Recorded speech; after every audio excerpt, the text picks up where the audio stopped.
Assalamualaikum warahmatullahi wabarakatuh. Kami dari kelompok 5 yang beranggotakan saya sendiri, Nur Azizah Putri Ferdianti, Saya Faimatu Sadia. Dan saya Ervia Fatilia. Di video kali ini kami akan melaksanakan wawancara untuk memenuhi tugas mata kuliah retorika atau komunikasi pendidikan Yang diampu oleh Ibu Yunita Suryani MPD. selamat menyaksikan.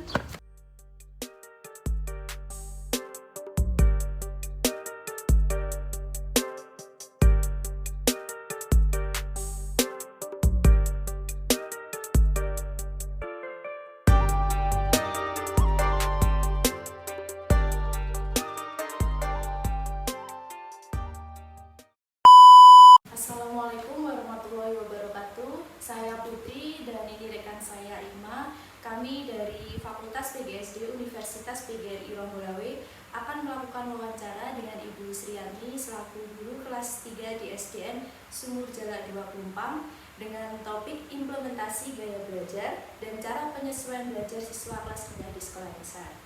Selamat pagi Bu. Bagaimana Bu kabarnya? Alhamdulillah sehat ya Bu ya. Ibu, kami mohon izin untuk melakukan wawancara dengan Ibu. Kami akan mengajukan beberapa pertanyaan dan mohon berkenan untuk dijawab Ibu. Waktu wawancara mungkin sekitar 30 menit Ibu. Apakah Ibu bersedia? Apakah Ibu bersedia untuk kami rekam Ibu? Oke, baiklah.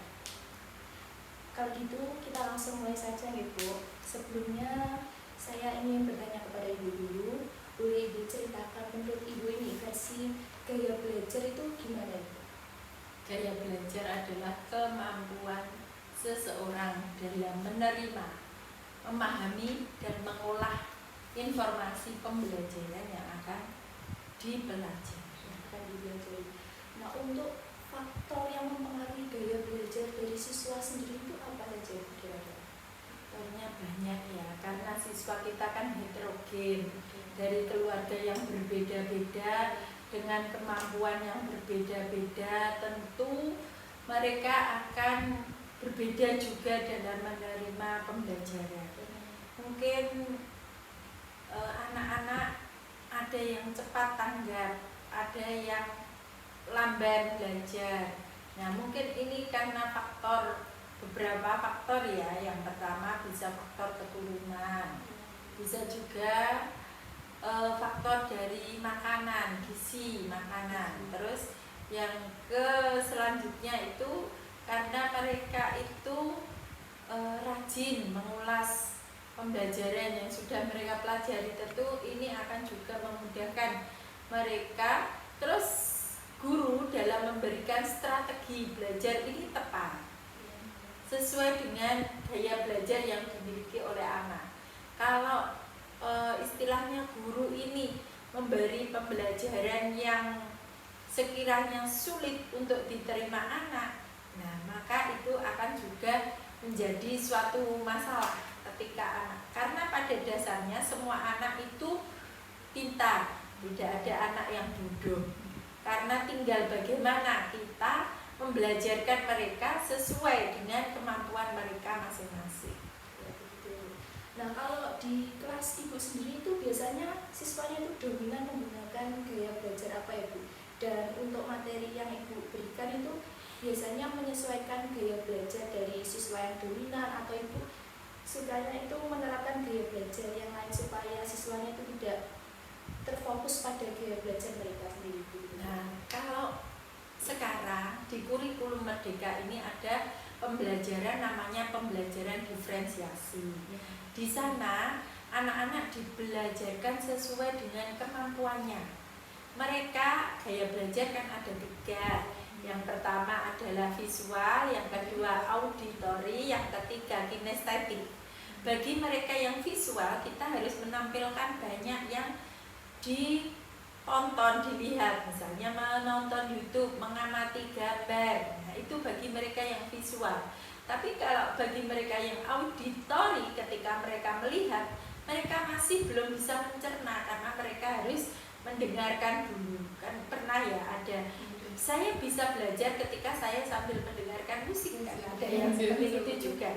Nah, mungkin mereka ini auditori juga. Kemudian ada yang kinestetik.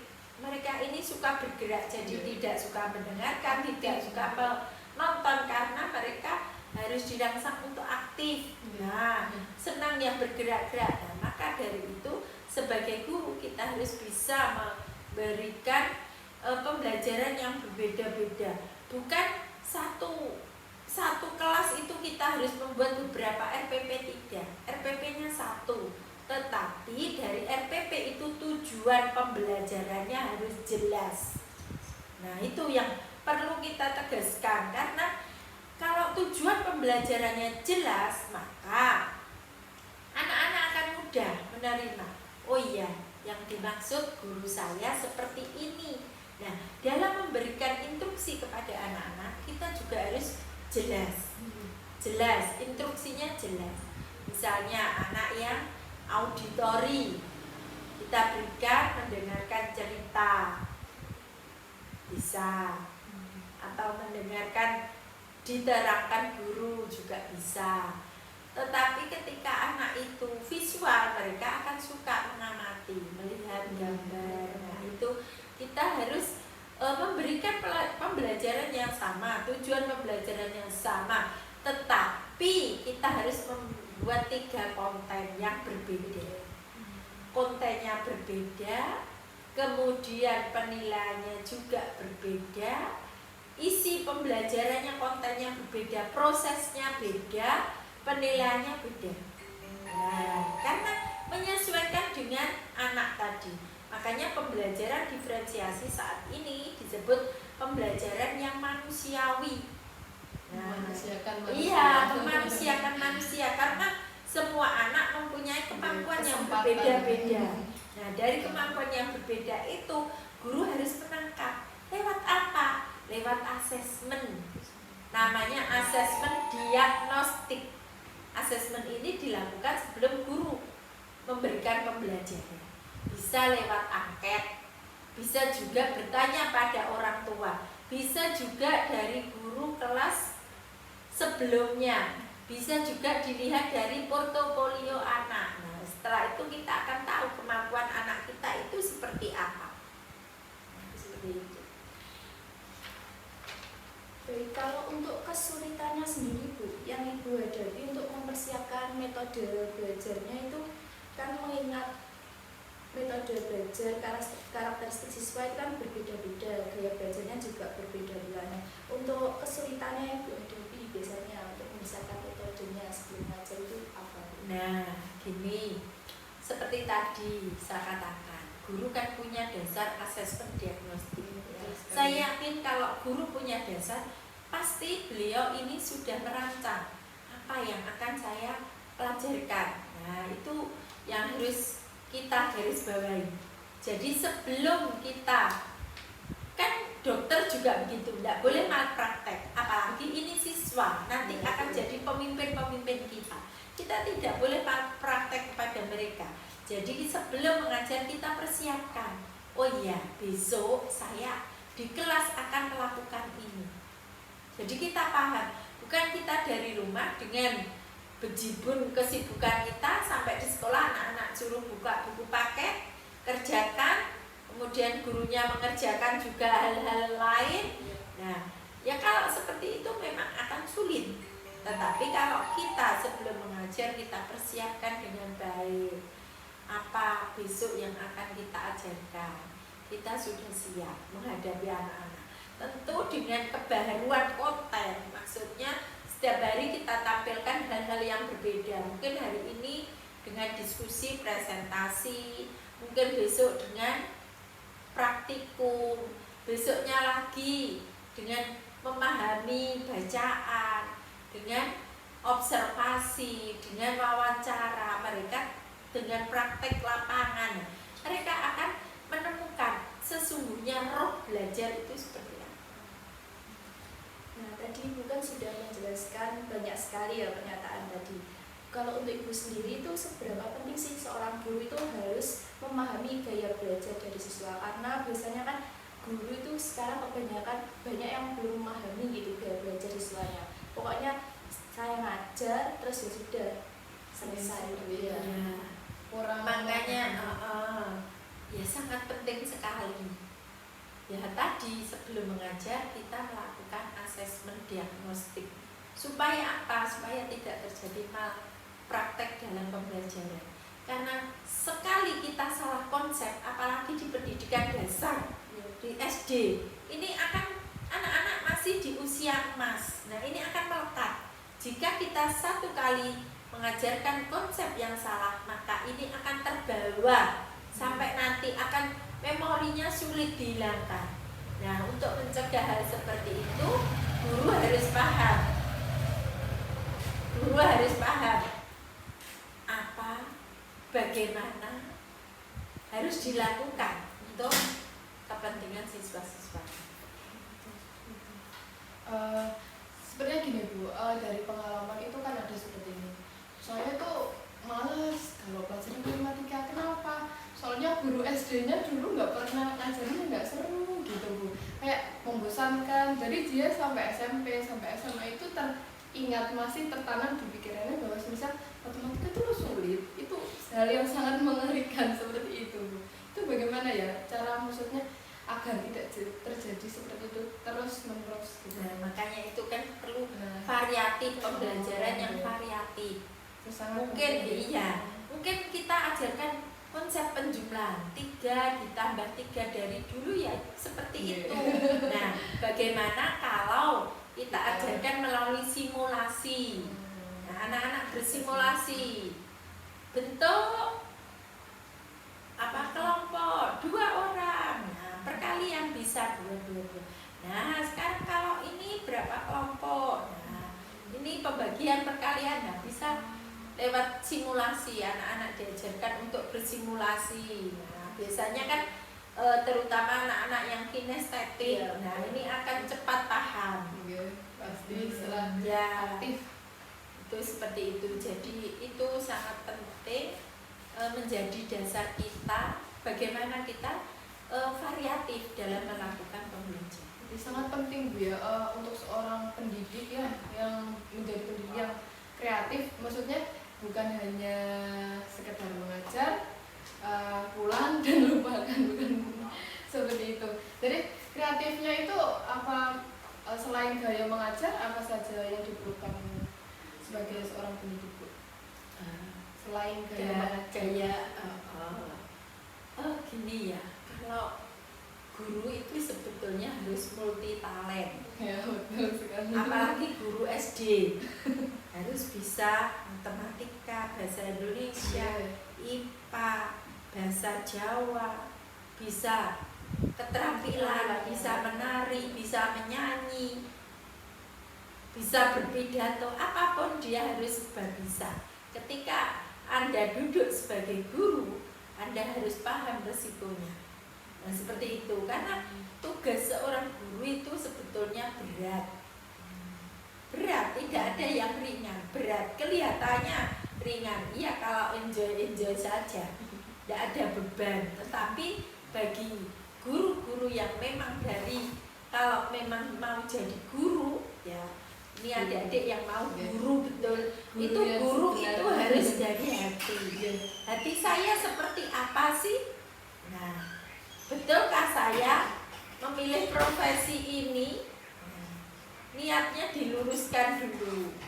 Niatnya diluruskan bahwa saya menjadi guru, insya Allah nanti akan jadi ladang amal bagi saya. Akan jadi jariah ilmu. Nah, kan salah satu yang bisa menolong kita di surganya nanti kan ilmu yang manfaat. Insya Allah kalau kita jadi guru, ilmu kita manfaat. Jadi apapun itu, nah resikonya ketika anak-anak kita belajarkan, ya kita harus tanggung resikonya. Nah, maksudnya gitu. Tidak kok monoton, anak-anak disuruh data, suruh buka buku, mengerjakan. Nah, kita mengerjakan yang lain. Nah, seperti itu. Jadi ya alangkah baiknya kita membuat tadi persiapan. Sebelum mengajar pertama tadi harus paham asesmen diagnostik. Bu lah kalau anak kelas 1 Bu, ya kan dari TK sudah ada rekam jejaknya. Bisa juga wawancara dengan orang tua. bisa juga observasi. Kan ada sebelum pembelajaran kan ada masa orientasi Ya, siswa MOS. Dari situ kan sudah nampak anak-anak ini seperti apa. Kita punya rekamnya. Nah, setelah tahu itu, kita buatkan mereka kelompok sesuai dengan gaya belajarnya. Nah, nanti itu anak-anak akan enjoy. Karena apa? Mereka belajar bukan sesuatu yang menakutkan, bukan sesuatu yang menghindari. Nah, seperti itu.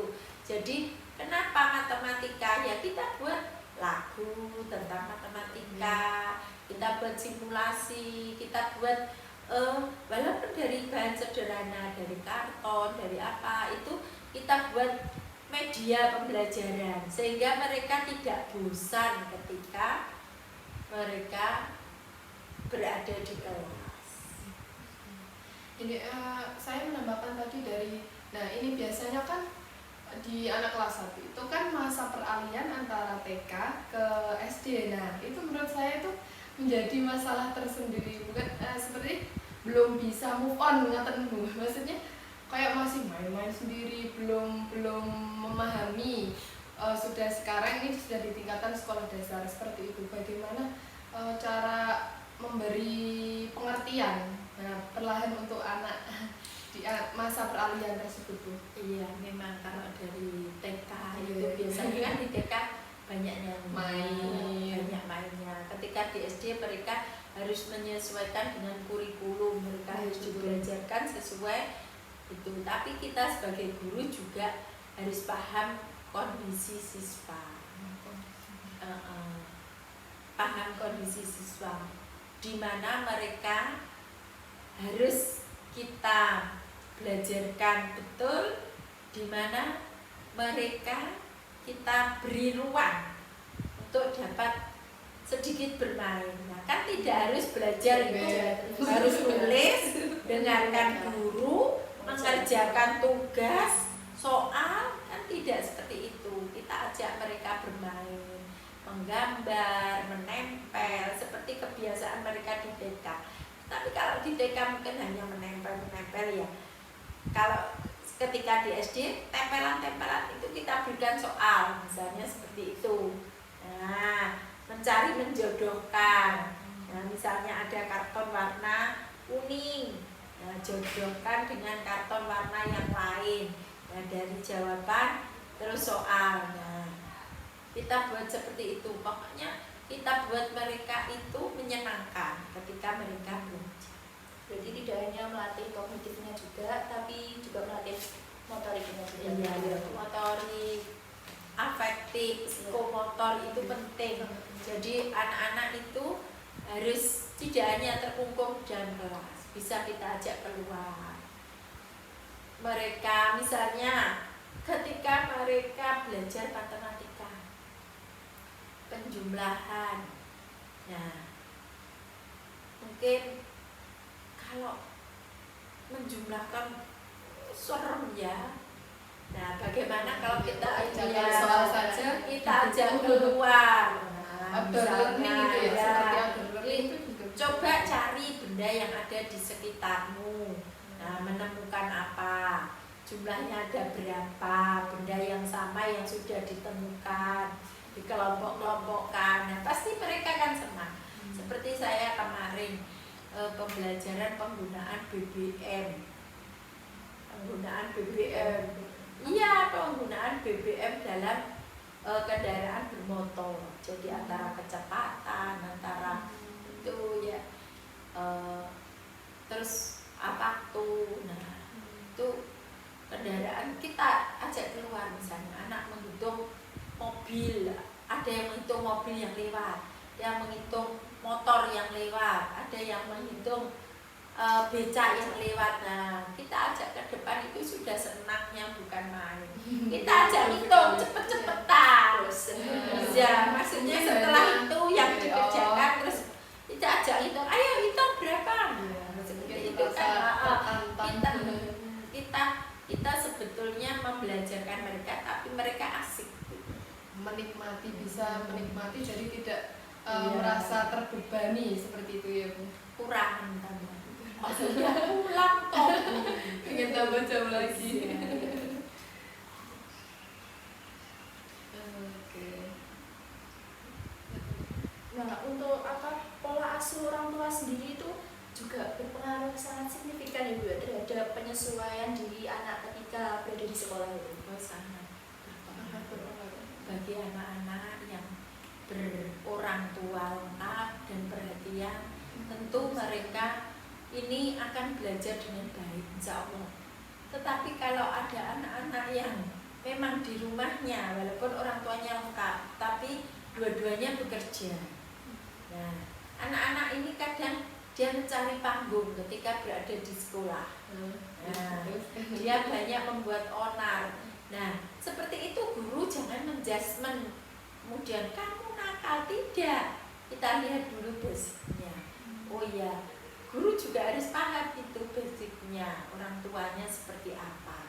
Misalnya ada anak yang sulit sekali dibelajarkan, dilihat diruntus orang tuanya, pendidikannya apa, Kondisinya, ya, kondisi ekonomi itu juga mempengaruhi. Kalau memang dia gizinya kurang juga nanti tingkat kecerdasannya juga berpengaruh. Pola asuh orang tua jadi sangat berpengaruh terhadap keberlangsungan belajarnya anak-anak juga Bu. Kebanyakan anak-anak yang di rumah kurang perhatian yaitu tadi mencari panggung ketika mereka berada di sekolah. Maksudnya Ya, cari perhatian. Oke, mungkin kalau nanti cari perhatian direspon, mungkin dia lebih merasa oh aku di itu ya, mungkin lebih merasa senang gitu. Mungkin kalau di rumahnya mungkin kurang diperhatikan atau bagaimana, kurang diberi diajak main, diajak belajar, mungkin orang tuanya sibuk bekerja seperti itu gitu. Nah, Bu, kalau di kelas Ibu sendiri, cara penyesuaian belajar siswa di kelas rendah itu seberapa besar sih pengaruhnya terhadap hasil belajar siswanya itu? Sangat berpengaruh. Ketika gurunya perhatian, ketika gurunya memberikan layanan pembelajaran sesuai dengan kebutuhan anak, tentu ini akan menjadi nilai lebih bagi anak. Terus kita tidak boleh juga menyamaratakan anak. Nah, mungkin anak-anak ini kuatnya gendong 1 kilo, ya kita berikan gendongan 1 kilo. Tapi ketika anak ini terlalu berat, ya jangan terus gini. Kadang kan ada biar nggak ngerecoki anak-anak yang istilahnya tingkat kecerdasannya lebih dari teman-temannya, diberi soal yang banyak, selesai beri soal lagi, supaya tidak mengacau. Padahal temannya baru 1 kali, dia sudah 4 kali. Misalnya ada yang seperti itu, tapi ya tidak boleh seperti itu. Jadi tingkat kesulitan harus kita bedakan. Supaya apa? Mereka bisa, karena apa? Kalau kadang anak yang kecerdasannya lebih menyepelekan, alah begini saja bisa saya. Ya, kan akhirnya tidak punya tantangan. Ya, makanya tadi perlunya pembelajaran berdiferensiasi. Dari pertanyaan yang terakhir Bu, untuk Ibu sendiri itu caranya mensiasati cara penyesuaian belajar siswa terhadap mata pelajaran yang kurang dikuasai itu biasanya menerapkan bagaimana Bu? Seperti apa? Iya, kalau memang anaknya ini kurang menguasai mana yang perlu diremedi, kita berikan remedial istilahnya. Ya, bagi anak-anak yang lebih itu kita berikan pengayaan. Kalau anak-anak yang kurang kita berikan perbaikan. Ya, jadi nanti ada kegiatan setelah kita melakukan evaluasi pembelajaran, itu kita analisis anak-anak yang sudah di atas KKM, di atas ketuntasan minimal kelas, itu kita berikan pengayaan. Bagi mereka yang kurang, itu kita berikan perbaikan. Supaya apa? Mereka saling semua bisa jalan. Tidak ada yang mendapatkan layanan pembelajaran lebih, hanya anak-anak yang dengan kecerdasan baik. Anak-anak yang kecerdasannya kurang biasanya ditinggal, tidak usah dihiraukan, itu malah yang salah. Kita bersama-sama mungkin juga bisa memanfaatkan tutor sebaya. Mungkin ketika kita mengajar, anak-anak ini kurang paham, kita manfaatkan temannya juga yang mempunyai kecerdasan di atas rata-rata tadi untuk menjadi guru bagi temannya. Istilahnya tutor sebaya. Jadi bisa dibuat kelompokan gitu ya Bunda. Baiklah, seluruh pertanyaan sudah dijawab dengan sangat jelas oleh Ibu Sriatni. Dapat saya tarik kesimpulan bahwa gaya belajar adalah cara seseorang dalam menerima hasil belajar dengan tingkat penerimaan yang optimal dibandingkan dengan cara yang lain. Nah, setiap orang tuh memiliki gaya belajar masing-masing. Pengenalan gaya belajar itu sangat penting. Bagi guru, dengan mengetahui gaya belajar tiap siswa, maka guru dapat menerapkan teknik dan strategi yang tepat dalam pembelajaran maupun dalam pengembangan diri siswa. Hanya dengan penerapan yang sesuai, maka tingkat keberhasilan lebih tinggi. Seseorang siswa juga harus memahami jenis gaya belajarnya sendiri. Dengan demikian, ia telah memiliki kemampuan mengenal diri yang lebih baik dan mengetahui kebutuhannya. Pengenalan gaya belajar akan memberikan pelayanan yang tepat terhadap apa dan bagaimana sebaiknya disediakannya dan dilakukan agar pembelajaran dapat berlangsung optimal. Saya ucapkan terima kasih kepada Ibu Sriatni yang sudah berkenan untuk melakukan sesi wawancara kali ini. Semoga informasi yang Ibu berikan dapat bermanfaat bagi kami. Saya pamit undur diri, Ibu. Assalamualaikum warahmatullahi wabarakatuh.